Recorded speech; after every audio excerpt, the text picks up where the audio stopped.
1 John chapter 3 this morning. 1 John chapter 3 as we look at just a couple of verses there about what God wants us to do. Let me ask you a question. How blessed are you? How blessed are you? You know, we think about those things kind of at Thanksgiving, but here in the spring, how blessed are you? If you're like most Americans, you have plenty upon plenty. The inflow of objects is relentless. The outflow, not so much. We keep stuff. We don't have too many rituals or mechanisms for getting rid of stuff, so we just keep it, store it. We've all heard about how possessions and money can't buy happiness, so some researchers at the UCLA did some investigations, and they found that accumulating bigger piles of stuff may in fact decrease happiness and increase stress. You don't need a college professor to tell you that.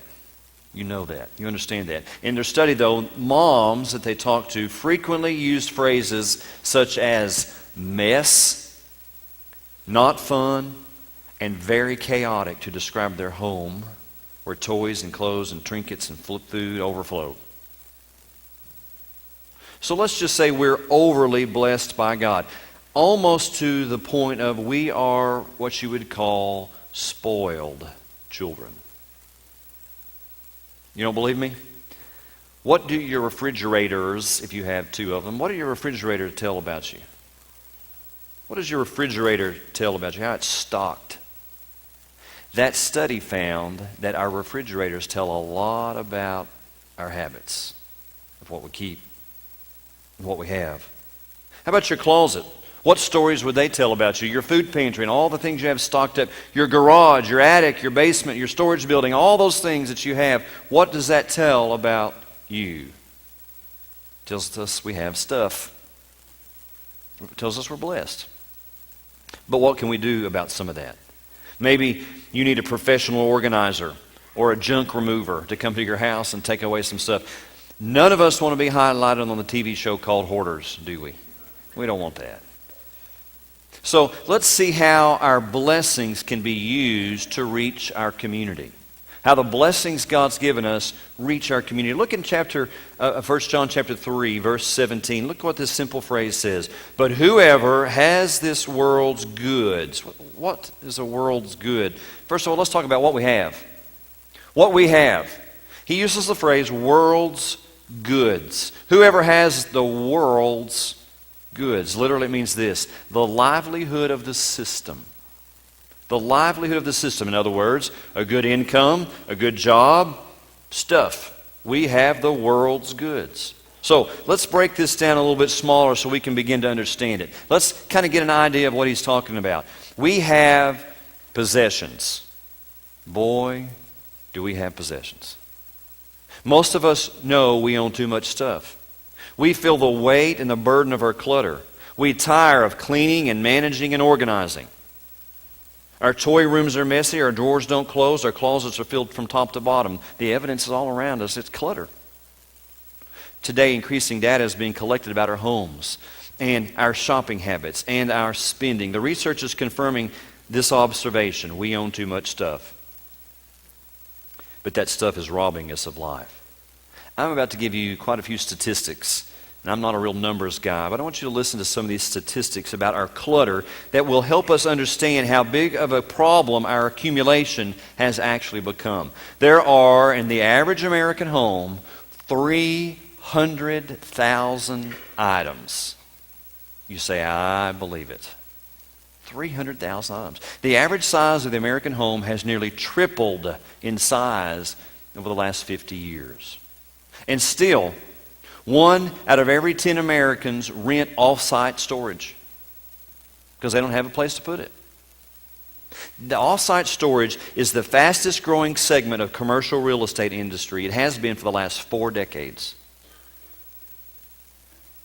The United States has upward of 50,000 storage facilities, more than 5 times the number of Starbucks. While 25% of people with 2-car garages don't have enough room to park the cars inside them, and 32% only have room for one vehicle. British research found that the average 10-year-old owns 238 toys. but they only play with 12 of them per day. 3.1% of the world's children live in America. That's small.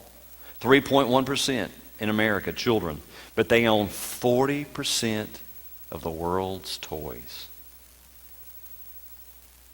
The average American woman owns 30 outfits, one for every day of the month. Now that's average. Some are higher, some are much higher. 1930,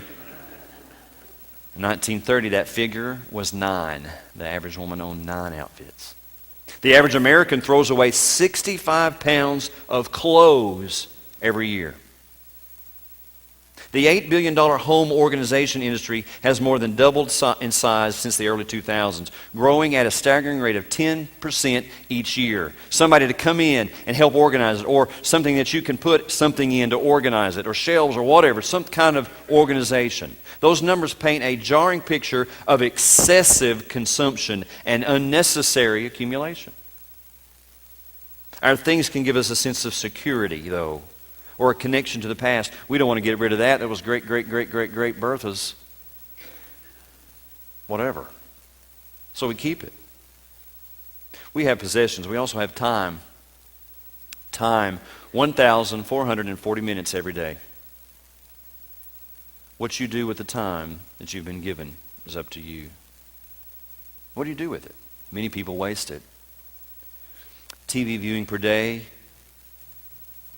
is a staggering number. Children ages 2 to 11 watch over 24 hours of television per week, while adults aged 39 to 49 watch more than 33 hours per week. That's according to Nielsen. And that suggests this: we watch TV the older we get and the more we watch. That's more, you realize that, more than a solid day a week. One day out of your week you spend 24 hours watching television. That's the average person. You spend about 8 hours per day at work. And according to Time magazine, we read about 19 minutes a day. Just kind of leisurely reading a book or something. 19 minutes. How about social media? Look at this statistic that's going to be up there. 41 minutes, this is per day. The average person spends 41 minutes a day on Facebook. That's the average.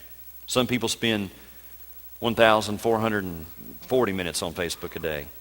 21 minutes a day on Instagram, 21 minutes a day on Pinterest, 10 minutes a day on whatever that one is, 17 minutes a day on Twitter, and there's another one, I don't know what that is, with a little ghost up there. Some of these teenagers would know what that is. But we spend all kinds of time on social media. Over the course of our lifetime, we will spend a total of 3,600 hours or 153 days searching for misplaced or lost items. What do you do with your time? It's very important what you do with your time. And then we have money. We have money. Nearly half of American households don't save any money. Why? We spend it. We spend it. While 6 billion people worldwide live on less than $13,000 a year. Let that sink in a second. $13,000 a year. Americans spend more on shoes, jewelry, and watches, which is about $100 billion a year, than they do on higher education. Shopping malls outnumber high schools. 93% of teenage girls rank as their favorite pastime shopping. Women will spend more than 8 years of their lives shopping. Some more, some less. Americans spend $1.2 trillion annually on non-essential goods. What's a non-essential good? Something you don't need. It's just something that you wanted. Do you give money to help others? You got money, do you give it to help? We don't save it. What we spend it? According to the IRS, Americans donate a whopping, you ready? A whopping 1.9% of their income to charitable causes. 1.9%. That's what we have. Now let's see what others need. Back in verse 17 he says that again. But whoever has this world's goods and sees his brother in need and shuts up his heart from him, how does the love of God abide in him? You see your brother in need. You see somebody in need. Your brother is not your sibling. That's not what he's talking about. It's talking about your fellow man. You see somebody and they have a need, and there's some basic needs to be met. According to the Knoxville News Sentinel, 10% of residents are below poverty level in zip code 37721. Excuse me, that's Corrigan zip code, by the way. 10%. When it comes to the well-being of children, the state of Tennessee ranks 36 among states, according to the Casey Foundation. And within that data, the report ranks economic well-being, education, health, and family and community. Right here in our community, people are hurting and helpless and homeless that we don't even know about. Factors may include mental illness, loss of job, drugs, but it really doesn't matter what the cause is. What really matters is people need help. When John says, when you see your brother in need, when you see somebody in need, in the church, this church was designed to help. Some basic things. Now, when we share, we also ought to be about sharing the gospel. That's what Jesus did. When he met a need, he would tell them how to get to heaven. We need to do that as well. There's something called the social gospel. We're not going to do that. Social gospel means I'm just going to try to help you get a hand up to get out of something. If we just do that, we can be somebody else, some other organization. But the church will help people, and they also tell people about who Jesus Christ is. 3 basics of life: food, shelter, and clothing. Food, shelter, and clothing. When's the last time you missed a meal? Not because you chose to, but because you didn't have any food in your cabinets. When's the last time you slept outside lately without going camping? No cover, no pillow, no blanket. When's the last time you didn't have a change of clothes, that you had to wear the same clothes every day? We can help with all that, can't we? It's easy to do. Here's some good news. Out of all those statistics, nearly 75% of households plan to donate some of their used items or their unused items. It's easy to say somebody else will help. It's easy to judge somebody who's in a circumstance. Well, they got themselves into this mess. Look what they've done to themselves. Let them get themselves out of it. It's easy to say that, but it should be easy to help somebody. Our culture wants to politicize it. Our government wants to bureaucratize it, but Jesus simplifies it. Listen to his words from Matthew 25.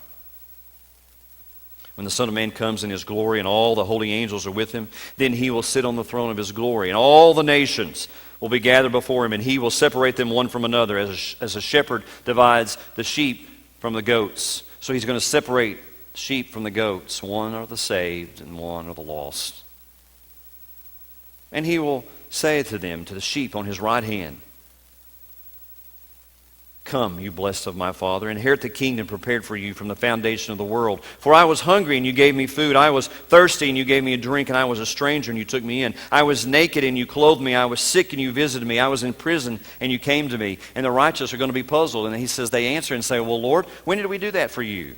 When did we see you hungry and feed you, or thirsty and give you drink? And when did we see you a stranger and take you in? And when did we see you naked and clothe you? Or when did we see you sick or in prison and come to you?" And the king will answer and say this unto them, "Assuredly I say to you, inasmuch as you did it to the least of these, you did it to me." You did it to me. So when we help somebody, Jesus is saying, you're doing it for me. That's the difference in the church and some other organization. That's the difference in the church. When we do it as a church, when we do it as Christians, we're doing it for Christ because he tells us to. The next verse says this, "Then he will say to those on his left hand, Depart from me, you cursed, into the everlasting fire prepared for the devil and his angels. For I was hungry, and you gave me no food. I was thirsty, and you gave me no drink. I was a stranger, you didn't take me in. I was naked, and you gave me no clothes. I was in prison, you didn't visit me." And they will answer him and say the same kind of puzzle, "Lord, when did we do that? When did we see you hungry or thirsty or stranger or naked or sick or in prison and did not minister to you?" And he will answer them, "Assuredly I say to you, inasmuch as you did not do it to them, you didn't do it to me." And these will go away into everlasting punishment, but the righteous into eternal life. Jesus is not saying if you help people, then you get into heaven. That's not what he's saying at all. He's saying once you are a follower of Jesus Christ, you'll want to help people. You want to help the least of these, those who are hurting, those who are suffering. It's not your salvation, as the social gospel says. You can work your way to heaven. No, no, no. You're already going to heaven because you've invited Christ into your life. And then you want to help people, serve people.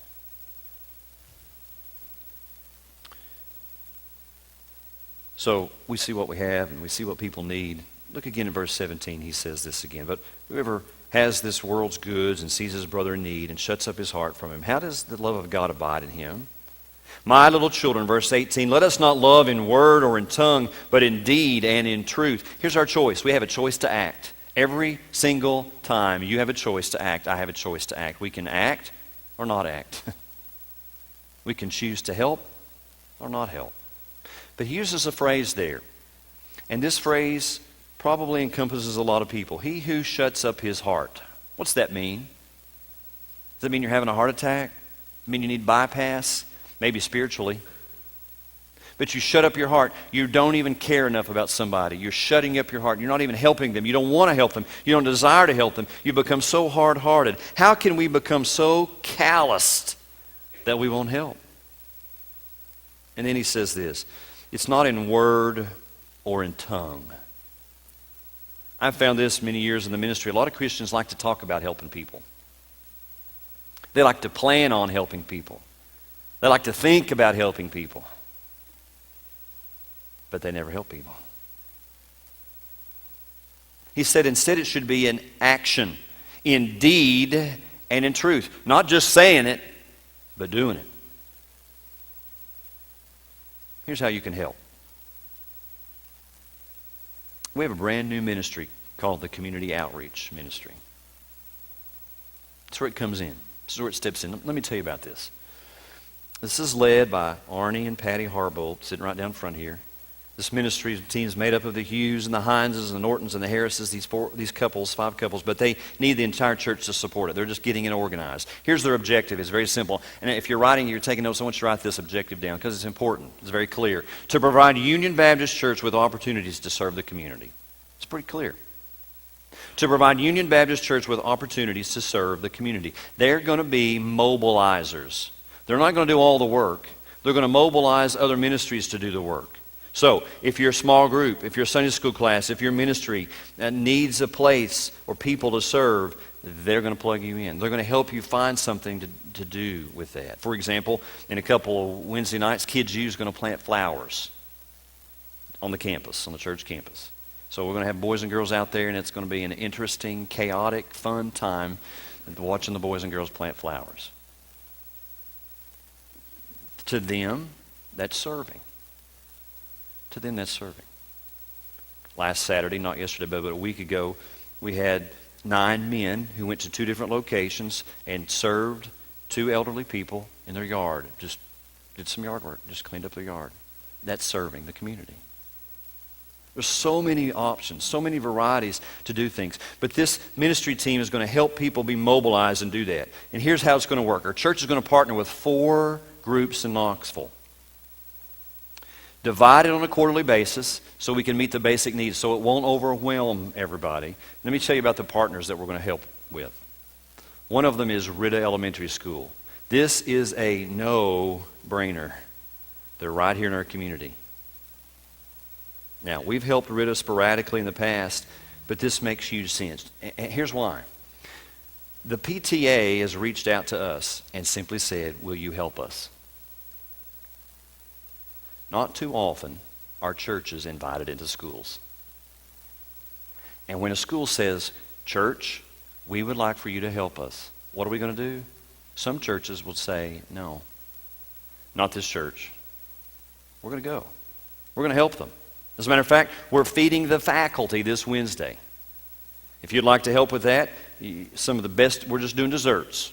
So we're going to fatten them up on Wednesday, Fat Wednesday, feed them all kinds of desserts, some of the best they'll ever have. And we may need some more. Brenda Hughes, if you want to help with that, go talk to her, not now, afterwards, and see if she can help with that.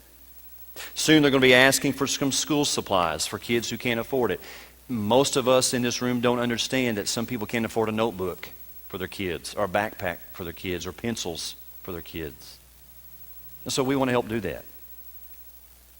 We want to stock that school with all kinds of school supply products. Rita has a high poverty rate.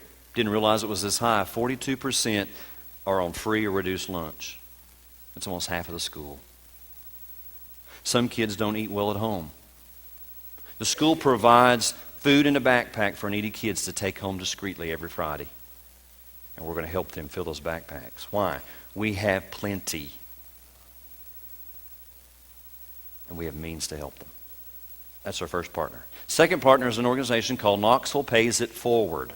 Knoxville Pays It Forward. Here's their mantra. Help the elderly, help the sick, help the children. That's pretty clear, isn't it? Elderly, the sick, and the children. Their purpose is to help with low-income families and homeless and disadvantaged and senior citizens. They try, and that's their target is to reach out to people in Knoxville who find themselves in a crisis with no fault of their own. They just fell into some kind of crisis, and we've all been in some kind of issue like that. And so they set up a collection system for diapers and formula, for clothes and furniture and housewares, just simple things like that. And they also need people to help stock and sort at their resource center to see firsthand what families are going through. Because some people in our community don't even understand that in our community people are hurting like that. Here's the third partner, the Baptist Center at Montgomery Village. The Village, as it's called, is a federal housing community which has invited Knox County Baptist Association. Dr. Young was here last week and talked to you a little bit, but Knox County Baptist Association, they invited them to come in and set up a center right in the middle of that housing project. They provide after-school tutoring and emergency food and Bible studies and worship and Christmas gifts. There are hurting families there who need the love of Christ. Tom Hodges is the director there. He was here a few weeks ago. He came because he was so appreciative of what our church had done and given them stuff a few months back. He just wanted to come visit the church. Let me tell you, Montgomery Village is a wide open mission field right here in Knoxville. We don't have to go to New Orleans or Atlanta or anywhere else. It's right here. We hope to overwhelm them with peanut butter and clothes and soup and just some other basic items. This summer, I talked to Tom this week, we're going to host over there a block party. Some of the kids there never get to see what that's like. What is that to us? Well, it's going to be some inflatables and some hot dogs and just some fun that they never get to really experience. So we're going to go there this summer and do that. Hope to take some of the youth and some adults to do that and just go love on some of those people who are hurting. The fourth group is the Highways and Byways ministry. The Highways and Byways, it was founded by Bob Berger, who's a former death row inmate, a former homeless guy who lived under the bridge and realized people under there need some help. And so he does through the Highways and Byways. It's not this big structured organization. They're not getting all these corporate donations like some places are in downtown. But he's going out literally under the highway, under the interstates, under the bridges where these people are sleeping and feeding them and clothing them and telling them about Jesus. As a matter of fact, he invited me to come down on a Thursday as they have worship every Thursday under the bridge. And they just tell them about who Jesus is. And sometimes they do it at a church down there when it's cold. But just telling them about who Jesus is. And so they need stuff, and we've helped them in the past with little pop can things, little pop lids where those homeless people can just pop it and start eating, whether it's fruit or those Vienna sausages, things like that. They just have some needs like that. Coats. Can you imagine not brushing your teeth weeks on end? We can provide them toothbrushes. It's easy. And toothpaste. And soap. And stuff like that.